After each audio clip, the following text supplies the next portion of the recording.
SCP-610 Special Containment Procedures. Due to the vast area of infection SCP-610 covers, containment is impossible. Isolation of the area has proven far more effective, and permission has been granted by the Russian government to establish a perimeter to keep people out of these areas under the guise of military operations. Should any organism displaying traits consistent with SCP-610 be sighted near this perimeter, then the established protocol requires it be engaged at range with small arms until immobile, then dispatched using incendiary weapons and munitions from as great a distance as possible. Any living thing coming in physical contact with an organism infected with SCP-610 is considered expendable and is to be immediately terminated and incinerated. Any persons coming within 3 meters of SCP-610 infected life are to immediately withdraw from the area, be isolated from the rest of their team, and subjected to medical examination using only remote techniques to determine if infection has occurred and appropriate steps taken based on that determination. At present, the known infection vectors for SCP-610's spread seem to be focused on physical contact. Drone movements within heavily infected areas have returned air samples containing minute particulate which, when exposed to organic compounds, will result in the spread of SCP-610. The results of these particular tests have revealed that most require several days to manifest, if at all, with the exception of direct contact with exposed lung and liver tissue. These particular tests show a rapid rate of growth which requires incineration of the testing environment no more than 24 hours after initial exposure, with even a 2-hour mishap risking a compromised facility event. Given that this kind of rapid growth only occurs in organic material existing outside the human body, this form of infection is currently considered a minor concern. These peculiarities have given rise to a series of questions regarding the possible origin of the infection in conjunction with the failed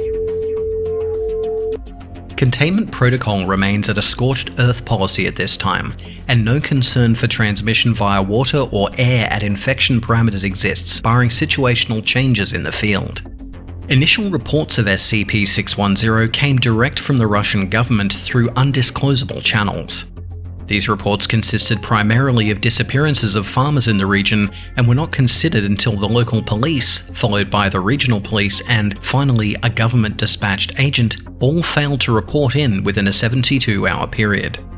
A small military contingent was dispatched to the area and quickly withdrew, at which point the Foundation was contacted to investigate. The area SCP-610 affects is close to Lake Baikal in southern Siberia. Areas of known infection are marked on a map provided to us here. Containment perimeters are marked in blue surrounding these infection areas, and as of present no further locations have been identified. Incursions into the perimeter must be reported prior to conducting, confirmed during exploration, and debriefed on immediately following return. SCP-610 appears to be a contagious skin disease at first, with symptoms including rash, itching, and increased skin sensitivity. Within 3 hours, the disease will cause blemishes resembling heavy scar tissue to form on the chest and arm areas, spreading to the legs and back within an additional hour, consuming the victim completely within 5 hours. Exposure to higher temperatures vastly decreases the time for the contagion to spread, and complete infections have been recorded occurring in as little as 5 minutes. After the completion of the infection occurs, the victim's life functions will cease for approximately 3 minutes, after which they will restart at 2 to 3 times the activity rate of a normal human.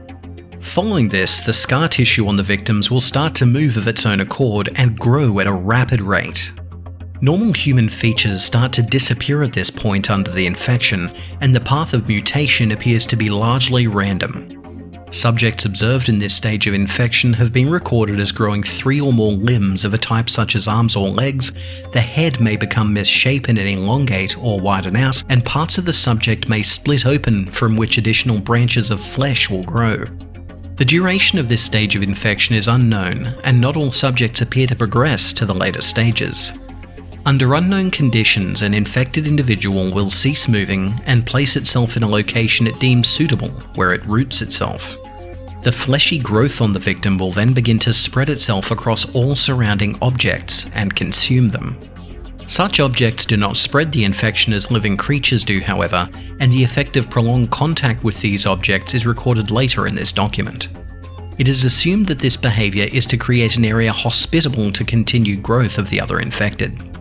Observation of life infected by SCP-610 by staff is impossible.